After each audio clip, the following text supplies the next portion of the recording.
Hey makers, it's Charlotte with Makesy. Today I'm going to teach you how to make your own natural soap.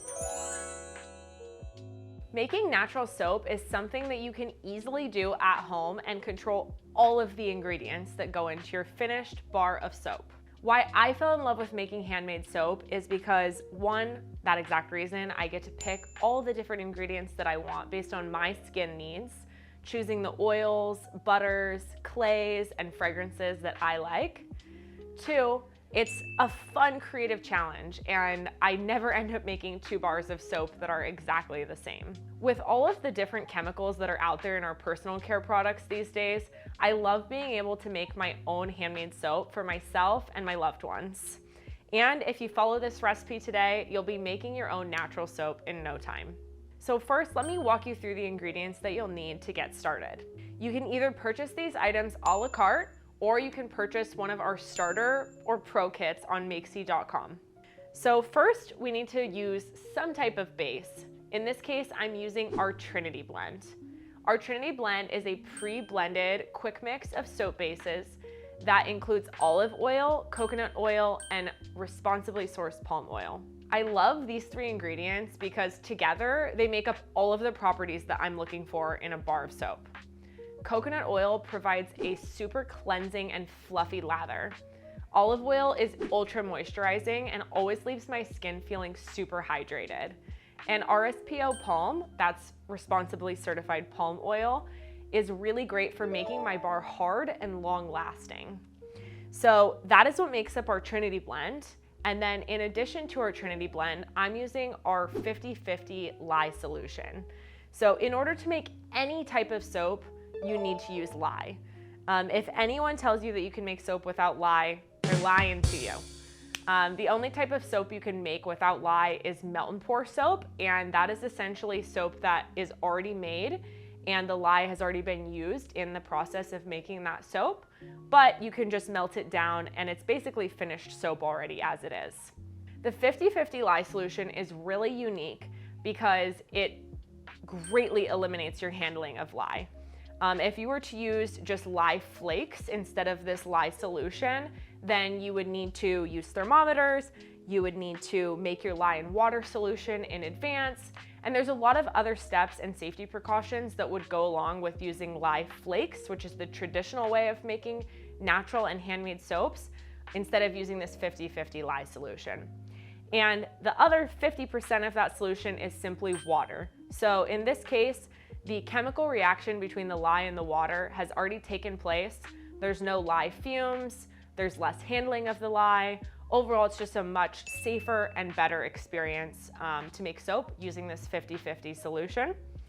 I also have a fragrance oil here today, which is called Peachy Bellini and Bubbly Bliss.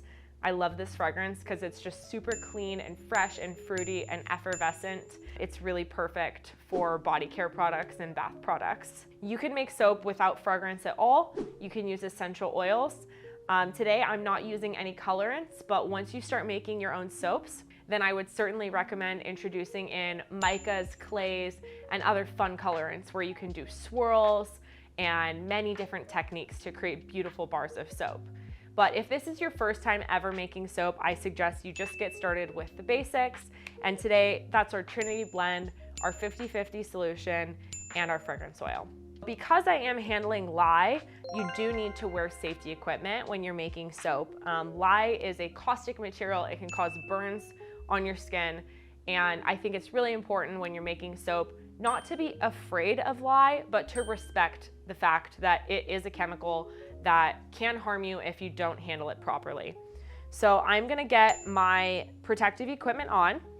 These are my arm sleeves, and if you're wearing long sleeves, then you probably can go without these, but I'm not wearing total coverage today, so I'm gonna go ahead and put on my sleeves, and these just protect my arms from getting any sort of splashes on them while I'm making the soap. Next, I'm gonna put on my chemical resistant gloves, and these will protect my hands from any splashes that might occur while I'm making my soap.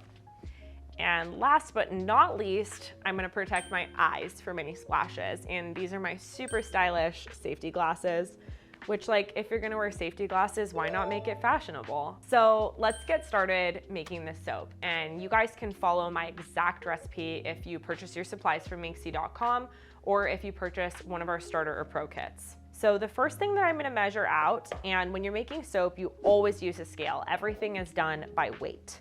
So I will turn on my scale, and I'm using this handy little pitcher here for measuring out some of my ingredients. The first thing I'm gonna measure out is my 50-50 lye solution. And in this formula, I am making a 5-pound mold here. This is our amazing soap mold. I love this mold because it's super high quality and it can be used tons and tons of times. I've made lots of batches of soap with this one already. Again, you can follow my exact measurements today to replicate this recipe. So I'm gonna be using 14 ounces, that's by weight, of my sodium hydroxide solution. So I'm gonna pour that.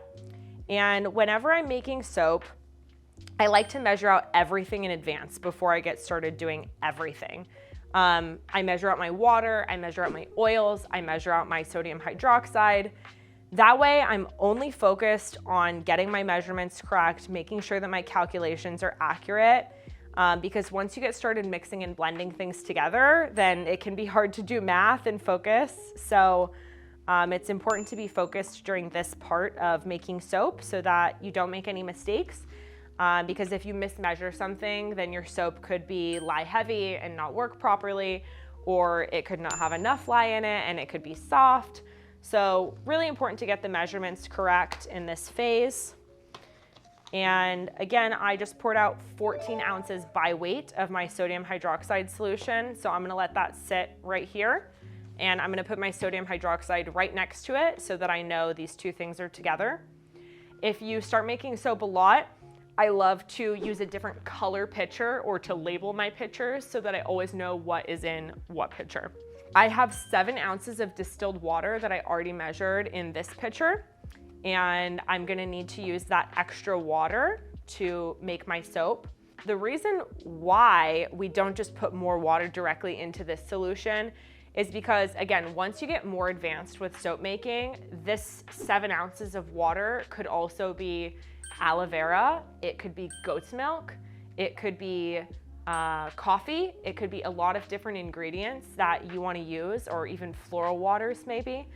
And so this is like reserved for creativity. So today we're going to use distilled water, but once you're making soap and you're more experienced, if you want to substitute this for something else, then that 7 ounces is fair game. I'm going to take out my stick blender here and put this to the side. This is my 3000 ml pitcher, and this is such an awesome large pitcher. I love having lots of space when I'm making soap, and this pitcher is what I'm gonna use to actually mix my soap in. Okay, so I'm gonna turn on my scale once again, and I'm gonna measure out my Trinity oil.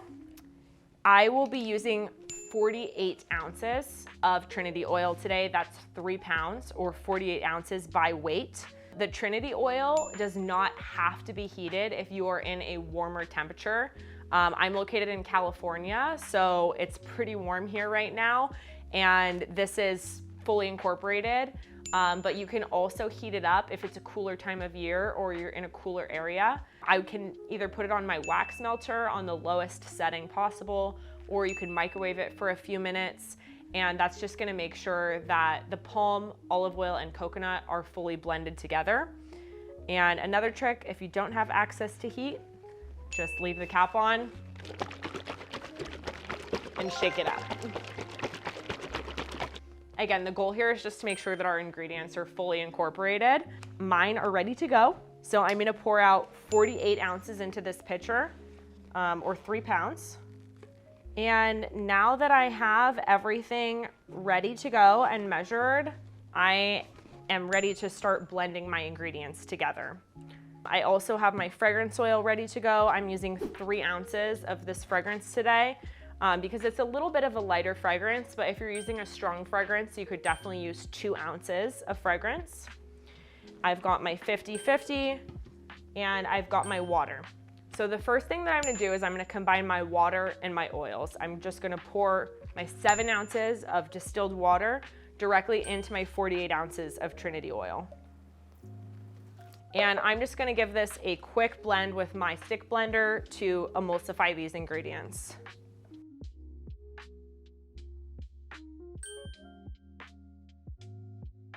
The other reason I love this pitcher is because you can just leave your stick blender inside the pitcher and you don't have to set it out on anything else because it's a sturdy enough pitcher to hold my stick blender. Next, I'm gonna pour in my 50/50 solution and my fragrance oil together. I have already tested this fragrance and used it many times when making cold processed soap, so I know that it's going to work properly. But if you've never tested a fragrance in soap before, or you've never even made soap, then I would suggest going to Makesy.com and filtering to our soap safe fragrance oils.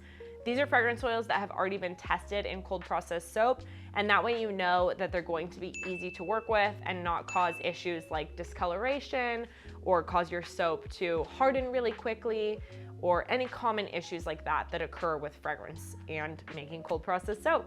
So let's go ahead and pour these things in, and then we're gonna blend them together.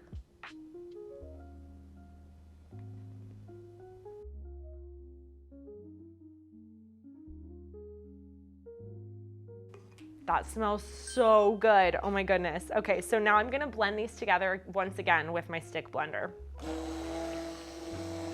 Once you've added your 50/50 solution and your fragrance, now I wanna keep kind of a close eye on this. You can see that the soap has already started to thicken a little bit, and it's starting to go to trace, but I'd like it to be thick enough that I can put a little mark in the batter or write my name in it and it will hold that shape. So I'm gonna blend it a little bit more, but it's almost time to pour into the mold. Okay, that is looking beautiful. So I'm gonna go ahead and set this aside.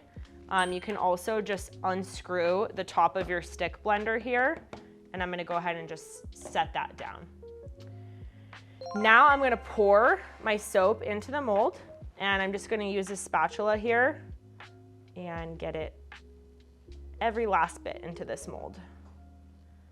And it's gonna continue to harden and saponify while it's in the mold. Also, back to Lye and the 50/50 solution. Some people are nervous about making natural soap or handmade soap because they think that, you know, it has a chemical in it, it has lye in it. But like I said, all soap actually contains lye and is made with sodium hydroxide. And all of that is going to actually saponify and completely be gone from your finished bars of soap.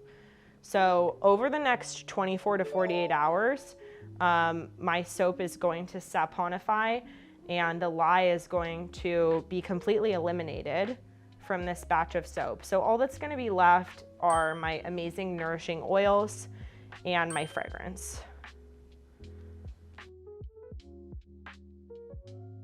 We have made a perfect and beautiful batch of handmade and natural soap, and now all that's left to do is texture the top. So this is optional, but I love to just put pretty little swirls and things like that to give my soap some more personality.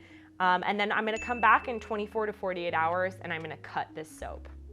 Let's have some fun texturing.